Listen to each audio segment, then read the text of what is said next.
Right, so I'm now going to make a tumbler.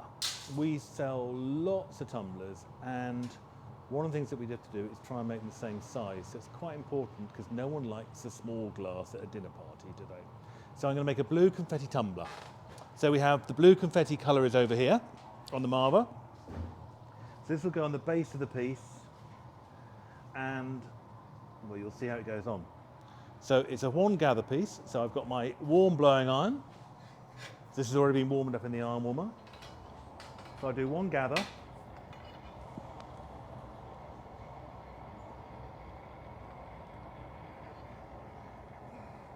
So over the day, all the glass in a pot in the furnace, it goes down. So as the level sinks, it gets harder and harder to make the same size gather. So once I've gathered, I'm going to come over here, sit on my chair. This is just water, and this is just paper. I'm going to shape the gather up. Now at this point I can decide to shift the glass off the iron or back on the iron, depending whether I've got too much glass or too little glass in my estimation. But of course you can't weigh it, you can't measure it because it's all moving. So now I'm going to just heat it up again, and I'm going to put the colour on the base of the glass. So once I think it's hot enough, I'm just going to come over here, iron out the sides, and then roll my gather through the colour. So now we just have colour on the end of the gather. And this isn't a precise product. So I'll make tumblers all day, and they do alter, but they're all within probably 5 mil of each other. So I'm heating up the colour now, and I'm going to go back to the chair. You can see the glass when it gets hot is very fluid, it's moving, so you have to move the iron the whole time. And I'm going to use the wet paper just to shape it up again. And now I'm going to put a bubble in. So I'm going to blow down the iron. I've got my thumb over the end. As air gets hot, it expands, and you can see the bubble blow out for itself. So I've got the bubble now halfway down the piece. Now if I heat it up now, which I don't have to because I could carry on working, where the glass is thin, where the bubble is, it'll heat up quicker than the thick bit of glass at the bottom. So that means I should be able to make the top of it a bit thinner by stretching it out and by blowing it a bit more. So it's now got hot enough. I'm going to come over here, and I'm going to let the glass hang down. So you see I've got the glass hanging down, and you can see it's starting to stretch. I'm going to give it a little blow. And now I've got to put a cut-in line around the top of it. This is where this tumbler, or this piece of glass, will come off the blowing iron to go on the punty. So I'm cutting that in quite hard. Blow it again. Now I'm blowing quite hard to get it blown out. Make sure my cut-in line is really quite precise. Now, I use a bit of MDF, my former, so that's how long the piece has got to be, and that's how wide it's got to be. So I'm going to heat up again so I can blow it out some more. When we're making drinking glasses, we do tend to measure them more than anything else, because you are, in theory, trying to make sets of glasses.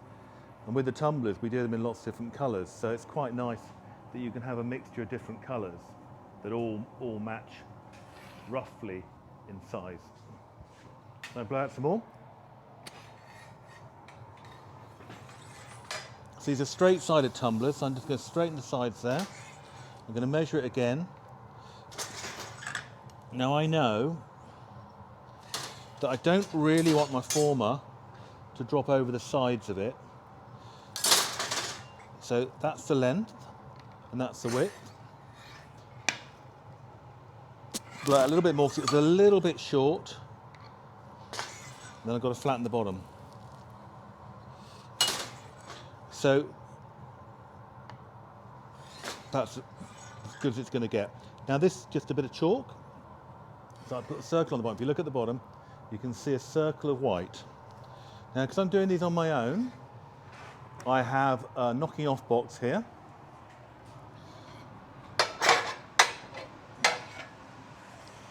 a file. So I just spit on the file because spit has a higher surface tension than water, so it's less likely to fracture the cut-in line. I go all around and that just knocks off in there. Turn that around and then you can see the white circle at the bottom of the piece. Get rid of this iron. Pick up a punty iron. This is a solid iron. No hole through this one. I make a little gather. And I'm going to make a donut punty with this. So I iron it out on the marver over here.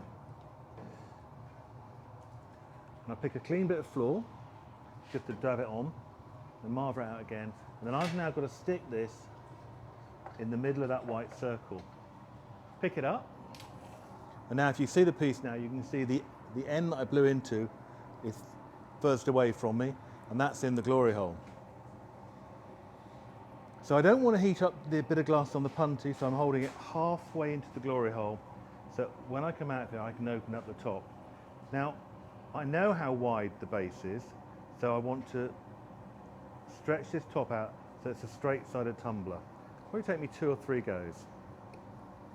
So what I'm doing is, if you imagine when the glass breaks off, the edge of it's sharp, so I can see a black line around the top edge of the glass, and as it gets hot, that sharpness disappears and the line goes more golden. So you see the top of it's hot now, so I stick one blade of my jacks in and start widening it out. Now I want the top to be even, so I'm just going to make sure that's flat there. I've got a pair of woods here, which I'm going to use to open it out next time. So I'm going to heat it up again. Now very often when you buy a piece of handmade glass, you'll see lines around the top of it, near the lip, and that's from the tools. They're called making lines. I quite like them because it's one way of proving the glass is handmade, although mould makers have been known to falsify that. So now the top's hot again. Back to the chair, and I'm just going to make sure it's on centre by putting the jacks on the top, or the woods on the top. Put them in, and now what I've got to do by eye is open this up so the tumbler is straight-sided. You can see it's slightly off at the top, which I don't really have a massive issue with, because again, say it's handmade. Unless you put these things on a turntable, you can't see the slight problem. So you can see slight lines around the top, but using a pair of woods tends to make that a lot better than using a pair of plastics or metal. Now that piece is finished now, so this has to go away. It's still at about 750, 800 degrees. So this punty is not attached wonderfully well. But if I want to carry on working, I'd have to heat up the punty so it didn't get any more brittle. So I now have to put this in a kiln to cool down slowly. So there it goes, it joins all the others' mates in there. And I can look across and go, yeah, they're not bad. So there you go, that's how you make a tumbler. And you're more than welcome to come down here and make one yourself. Well, no, you're not really. But there we go. Thank you.